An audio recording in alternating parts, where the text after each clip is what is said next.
Good morning, everyone. Welcome back to Treatment Tuesdays.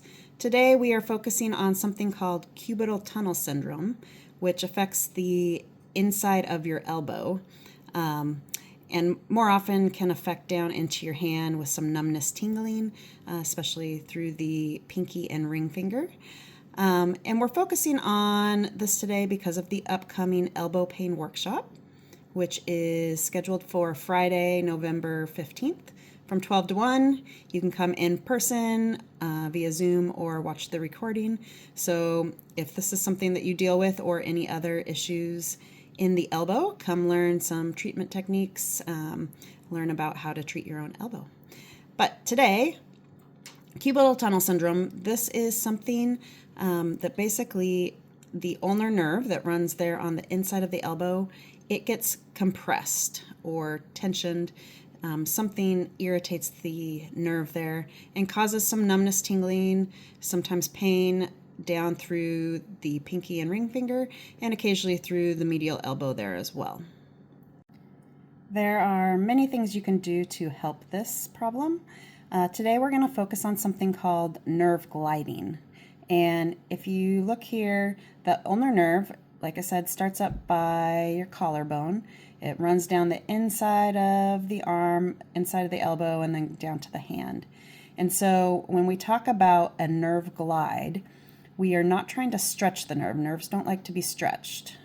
They don't have any elastic properties, and you can, in fact, irritate the nerve.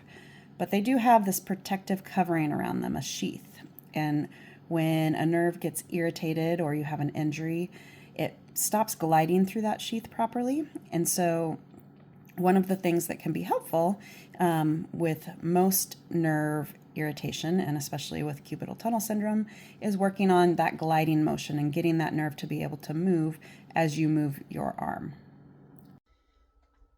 So there are multiple different ways to work on gliding the ulnar nerve.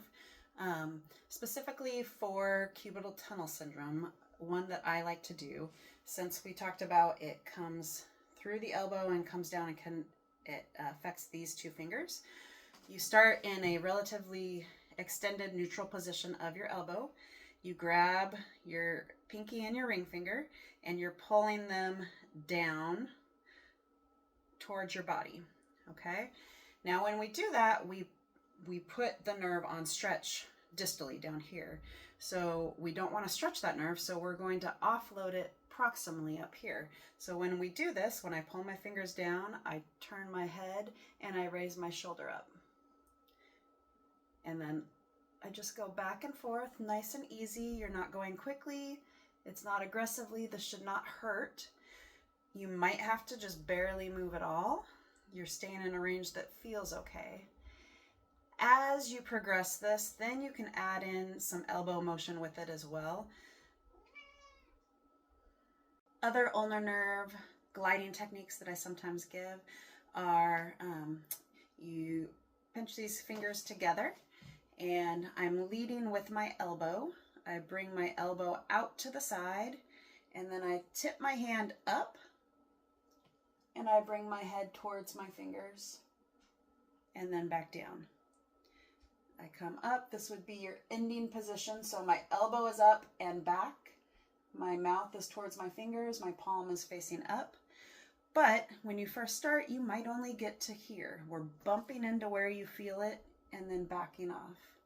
More is not better when we are gliding a nerve. You're just going to where you feel it. You would do this 20 to 30 times, multiple times a day. If it flares your symptoms up, it means you need to back off and not be as aggressive. And then, like I said, there's many other things to do to address this issue.